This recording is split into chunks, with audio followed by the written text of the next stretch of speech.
tek medikamentet edhe barnat e përshkruara, sa janë të rëndësishme dhe preferoni aplikimin e barnave inovative në këto sëmundje?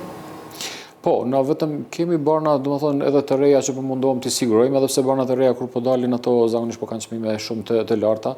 Mirë po në bashkëpunim me SHSKK-n, me Ministrinë e Shëndetësisë, mundohem t'i sigurojmë vetëm ato për të cilat nuk kemi zaventësim dhe nuk kemi zgjidhje do të thotë.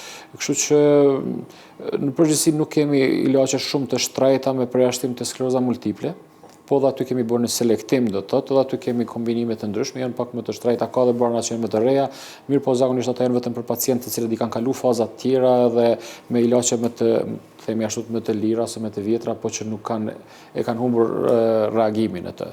Alteplaza për shembull është një ilaçe e cila është më e shtrejtë, mirë po nuk është sigurohet me ministrisë dhe nuk shfrytëzohet në sasi shumë të madhe për shkak të numrit të pacientëve, do të thotë indikacionet janë të kufizuara dhe të saj. Kështu që në përgjithësi jemi të hapur edhe për produktet e reja të cilat paraqiten, mirë po çdo herë vetëm brenda musive që i ka shteti. Po, cilat janë përfitimet që keni flet të pacientë që përdorin këto terapi që ju i përmendët?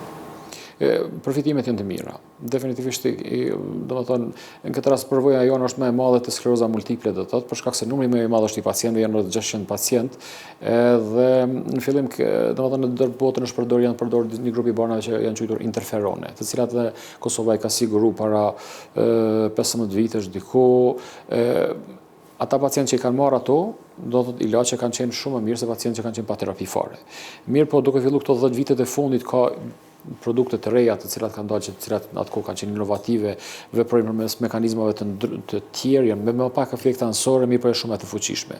Edhe ne duke i pasur në përdorim për vitin e 5 tash që jemi, po vërejmë diferencën edhe në mes këtyre, jo prej atyre që janë pa terapi heq, po dhe këta që kanë qenë në terapi, e cila ka qenë linjës parë që quhen ashtu.